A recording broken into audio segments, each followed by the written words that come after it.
Hello, everyone. Today we are going to do a very important poem in the history of English literature, and that is William Shakespeare's All the World's a Stage.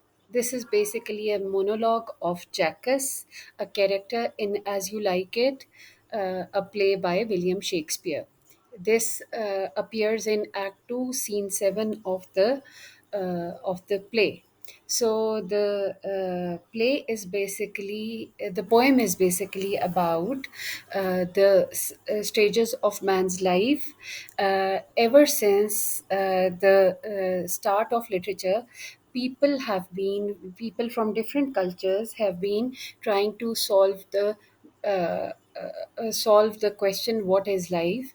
And here William Shakespeare, like many of his contemporaries and his successors and predecessors, is trying to divide life according to its stages.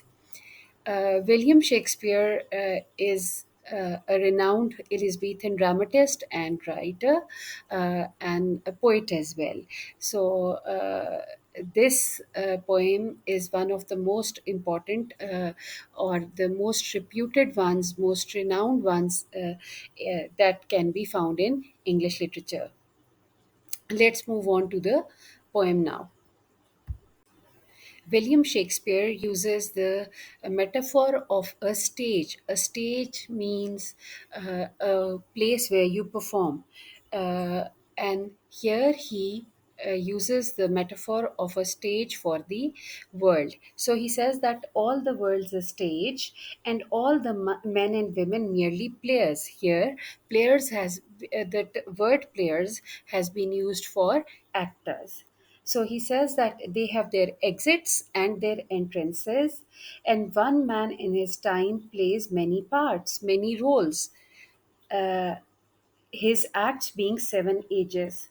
So he says that a man's life can be divided into seven stages. These stages are actually or metaphorically compared to the roles played by actors in a theatrical performance, because he is using the technique of extended metaphor. So we have to justify that in the answer, and this technique is going to continue throughout the text.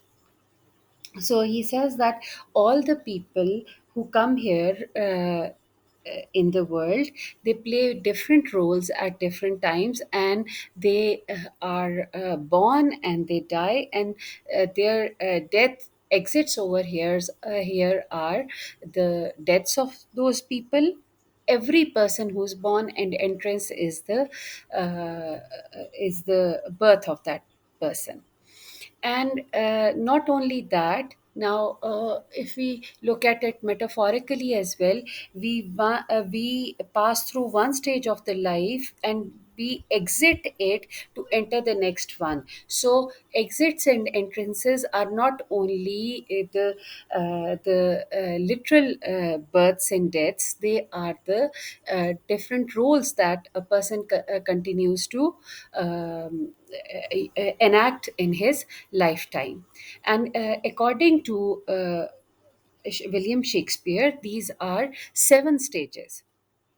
If you look at Emily Dickinson, she's also an important American poetess, and she has divided in her a very famous poem, Because I Could Not Stop for Death. She has divided man's life into three stages: childhood, maturity, and old age. So there are others as well. I am reminded of Robert Frost, his poem "The Span of Life," and his this poem hardly is of two lines, and through that poem, it seems as if there are only two stages. That is the birth and death. That is it, or birth, life and death, that is it. So every philosopher, every thinker perceives life in his own way. In his He has his own interpretation of life. Let's move on to the stages he defines. This brings us to the first stage of a man's life, and as you can see in this visual, it's the infant who's mewling and puking. Mewling is crying, and you can see here even the baby is crying, and puking in the nurse's arms. Now, here the word nurses is not only used for a nurse who helps a mother to give birth to the child, but it's actually any person who takes care of the baby. So infant is a very small baby who is completely helpless and dependent on others, mewling and puking in his nurse's arms. He is vomiting, puking is vomiting, and this crying and vomiting that highlights the frailty and dependence of this stage. How a child, how a baby is dependent on others for his even his basic requirements. So the first stage is that of a baby. Then the poet moves on to the second stage, and he says that, and then the whining schoolboy, whining means complaining or crying, with his satchel. Satchel is a school bag, and shining morning face. He has a fresh face, creeping like snail unwillingly to school. Creeping is moving very slowly. Snail is a small creature, a small animal. Unwillingly to school, he never likes to go to school. So here, the schoolboy is reluctant and unwilling going to school, and his movement is so slow that it seems as if he is creeping like a snail. He carries a satchel and has a shining morning face that reflects his innocence and youthfulness, but with a sense of resistance towards responsibility and authority. This is a typical behavior of the school children. Approximately, you can estimate this age to like 2 years to around the start of teenagers. So that is 12 or 13. Every day you find your younger siblings complaining and they are not ready to go to school, and especially the youngest one, he always has an edge. He is treated differently by the parents, and when that child is compelled to go to school, he is going so unwillingly that a person, you can sense his reluctance in his movement as well. This brings us to the third stage, and that is of the lover. And as you can see in the background as well, I have added an image of fire, and this is actually the fire of emotions that one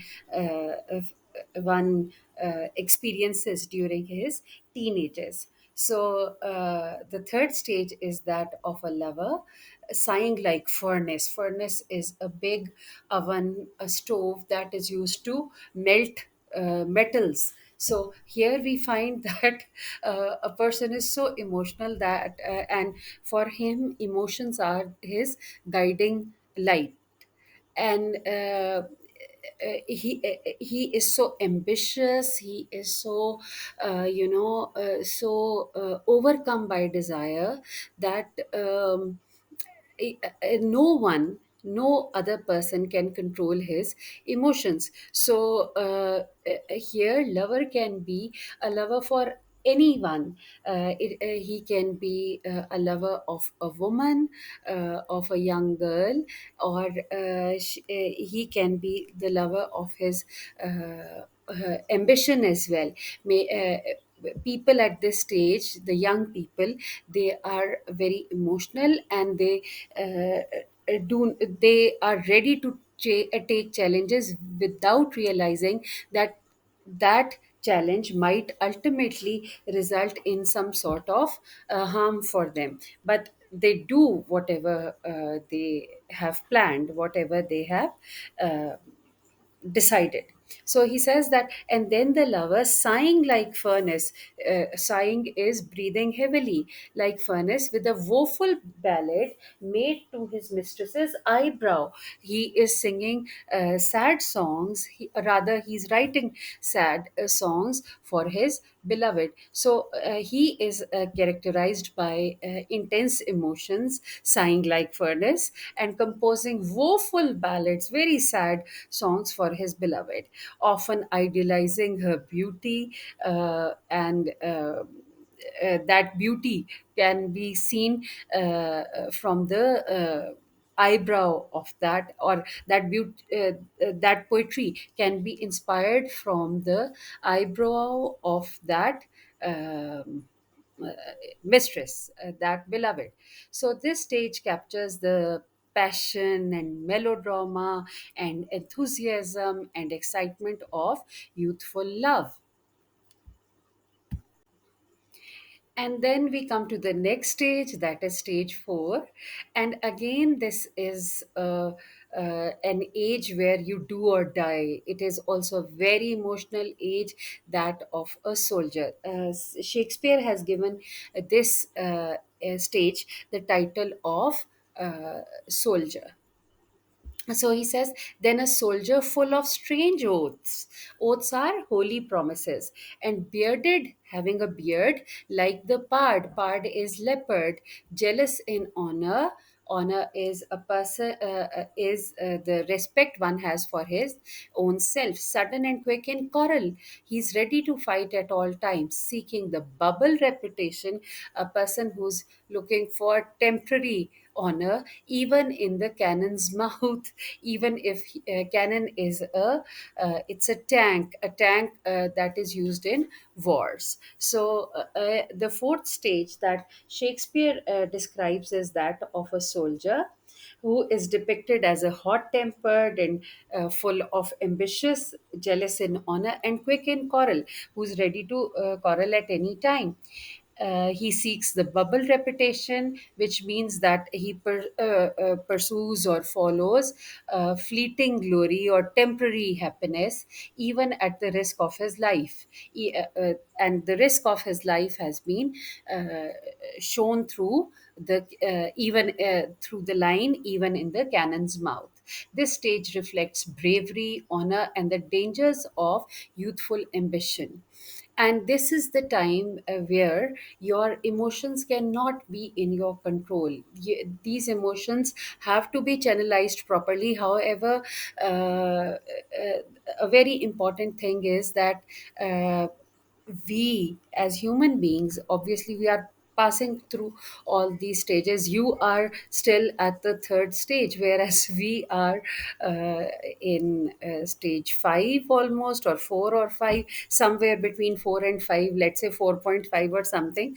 So this soldier is that is this adolescent. This person has physically matured. However, his emotions have yet to be channelized properly. So because, and this is the time when he is experimenting. For him, even these petty petty things carry a lot of significance, and on the other hand, things that are more important might not be considered that important by the person at this time. So this is your puberty, that is the time when you are ready to enter maturity. After going through the age of experimentation at the at the lover stage and the soldier stage, one enters the next stage, and that is the age of experience. And Shakespeare calls it the justice stage. So this stage, he says that, and then the justice in fair round belly. Obviously he does not have that um, you know that strength to physically go take some challenges. However, the people who grow old, they develop uh, a round belly, because they cannot exercise anymore. However, they have a beard and good capitalized, he says. That is the beard of a capon. Capon is a type of cock, and this beard is not grown out of age. This beard is actually the beard of experience, with eyes severe, where he has got severe eyes, very stern eyes, and beard of formal cut. And instead of going after fashions that are prevalent at that time, this a person at this stage, he goes for whatever is comfortable for him, and full of wise saws. Saws over here means experiences and modern instances, examples, and so he plays his part. Here, the part of the judge, the role of the judge is basically that of a figure of wisdom who has accumulated a lot of knowledge, gathered a lot of knowledge and experience. He's described as a person having a fair round belly. It shows his prosperity as well. Now he is stable. He knows how to handle his money. The age of experimentation is spent, and is full of wise saws and modern instances, representing his role as a judge of wise figure who dispenses justice and gives advice to those who seek for advice. Tragically, at this stage, a person believes that he is going to guide others, whereas the others are not ready to be guided, because they are at different stages of their lives, and unless they go through the stages of experimentation, they are never going to understand what really this what really life is. So he's ready to give advice. He has experimented, but the others, they are who are going through different stages of life, they are yet to decide if they are going to benefit from this person or not. The next stage is what Shakespeare calls the pantaloon stage, and this is the time when a person enters old age. So he says that the sixth stage shifts into the lean and slippered. Lean is weak.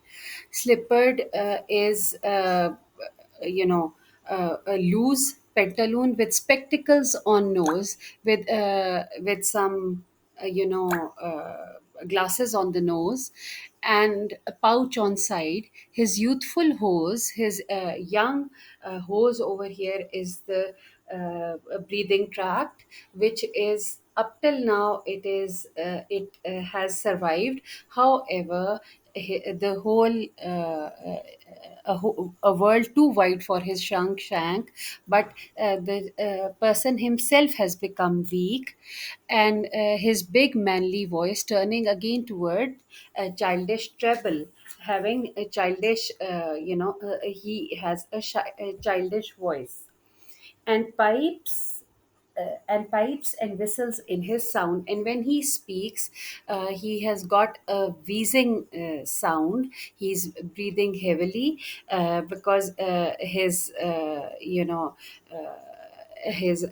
breathing tract is no more that young.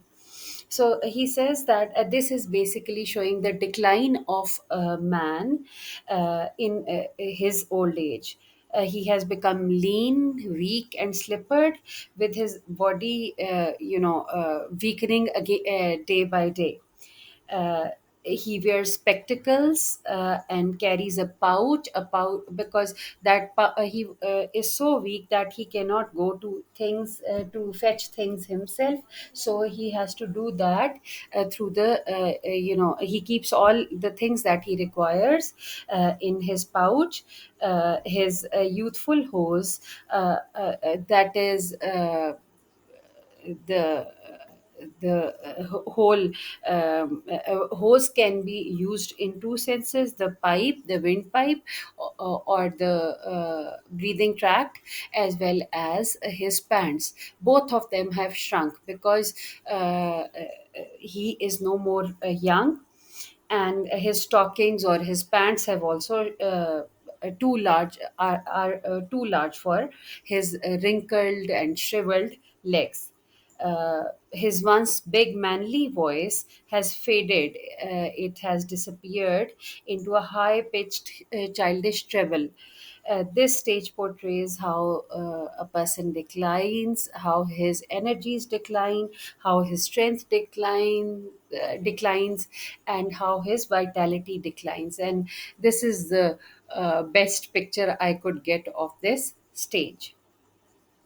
However, it's important to remember that he is not bent up till now, though he is weak and sick and everything, yet he is not bent.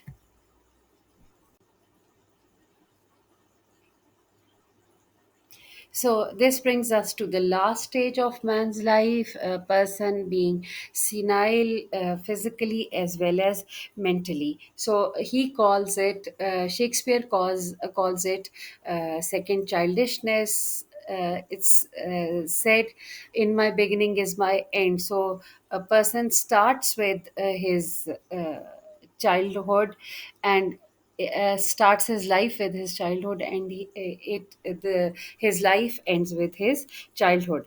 And he says that last scene of all, that is the last phase of life that ends the strange eventful history, that life that is full of experiences, is second childishness and mere only oblivion. Oblivion is forgetfulness. Sans teeth, sans eyes, sans taste, sans everything. A person is just alive, he's dependent on others, and for him, things that were once of a lot of importance, they have lost their value. And a person is just, it seems as if he's waiting for death. So the final stage is marked by second childishness and mere oblivion, where the individual loses all his faculties, that is the teeth, eyes, taste, everything. This stage symbolizes the return to dependency, because someone has to become his teeth by giving him soft food. Someone has to help him eat, like once like the mothers do in the uh, infancy stage. Someone has to become their eyes, because their eyes are not able to see they cannot see properly through their eyes. And the taste is not there anymore. You just eat for the sake of eating, that is it. Sans everything, as a person is completely helpless, and it seems as if he is just waiting for death. So this brings us to the end of the poem, to the word-to-word explanation of the poem. We are going to move to the analysis of the poem. We have done the thematic analysis of the poem uh, in the start of the lecture. Now we are going to move to the literary devices that have been used by the poet in order to make his this poem more meaningful, more effective, more emotional. The first important literary device that the poet has used is that of extended metaphor, which is not only which is central through the whole of the poem.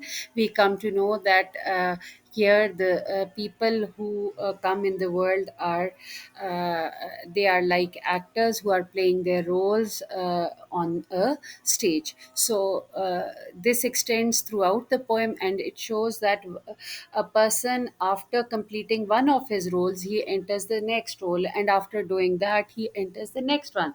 So this is the extended metaphor. You might get a question on that. Then you have the use of simile as well.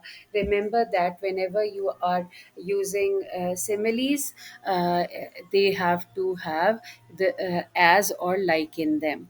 So we have got the first simile that we find is that of creeping like a snail. This has been used in the second stage of the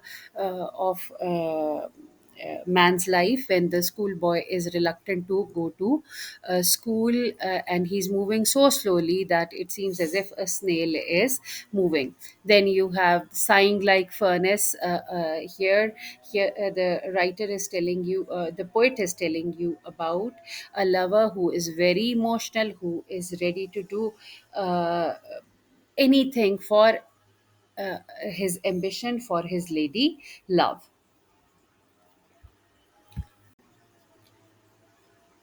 Another important literary device or figure of speech that is used here is personification. Personification, in the first example, seeking the bubble reputation, it seems that reputation is taken as something fragile, something easily broken, something that is temporary. So here we come to know that a person is ready at this stage. A person is ready to take any risk in order to maintain his respect, to maintain his honor. Then we have the example of mewling and puking. It's in the first stage of the of a person's life, where these are actually showing the helplessness of an infant. Then we have another important device that is alliteration.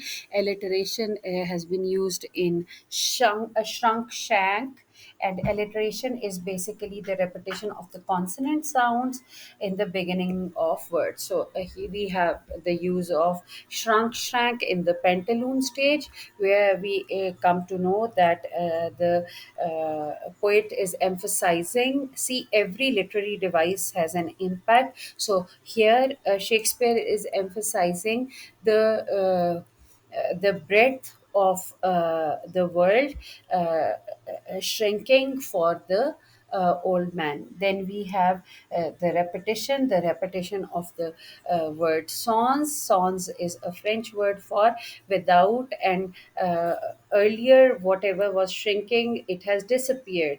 In this stage, this is the last stage of man's life, which he has called second childishness and mere oblivion. So we whatever was shrinking in the previous stage is totally diminished, and the word sans that enhances this effect of diminishing and decreasing. Now, the poet has also used parallelism by using words that show a structure in the poem. And the structure of the poem is basically not only the physical structure, but it shows the movement of man from one stage to another. That is why he uses at first and then and then. So that shows the that is not only enhancing the rhythm of the poem, the flow of the poem, but that is also depicting the life of human beings, moving from one role to another and then to the other. So this is the you know here the poet has used parallelism as well. Then the poet has used irony. Irony is especially used in the later stages of life, and what how irony has been used. That man, a person has been struggling for five stages for success, and after these five stages, the success starts to lose value. It the power, the experience, everything becomes insignificant, because a person is reduced to the physical self only. And this is the nature of life, how life treats you. Then we have use of symbols as well. The seven stages of life, they are symbols, and the seven stages of life are symbols of the various uh, experiences a person goes through. Then we have hyperbole. Hyperbole is exaggerating, and this exaggeration has been used in the point where at the soldier stage, the writer says that a person is looking for, he's seeking reputation, even at the stage of losing his a risk of losing his life. He is ready to risk anything to gain his reputation, not repetition, reputation. The whole poem is loaded with imagery. Loaded means that different types of imageries has been have been used in the poem. So in the first and all these imageries, they create a different effect on the poem. So in the infant stage, the when the child is mewling and puking, the poet has used this sense of sound and sight, where you can very well imagine the puking scene and the crying scene of babies.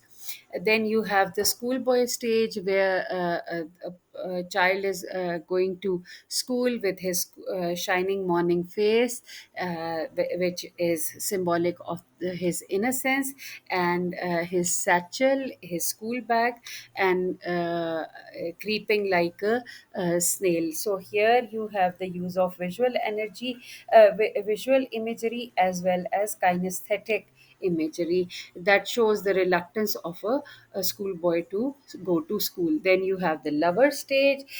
In the lover stage, you have the sighing like furnace, which is the auditory or tactile imagery, where you can feel. Tactile imagery is the imagery that affects your sense of touch. So auditory is because he's sighing. So this sound uh, of a heavy breath can also be uh, heard by the people around. And then there is with a woeful ballad made to his mistress's eyebrow, that is a visual imagery, that creates a visual imagery telling you about the situation of a lover. Then, in the fourth stage, that is the soldier stage, you find visual imagery of a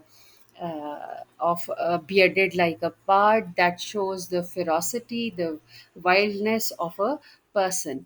And then you have the emotional imagery of a person who's jealous and sudden and quick in quarrel, a person who's ready to quarrel at any time. He's unable to control his anger. Then you have seeking the bubble reputation, even in the cannon's mouth. It creates a visual picture of a person who is in front of a cannon, in front of a tank, and he is not concerned about his life. So that shows the that at this stage a person is ready to face any sort of danger.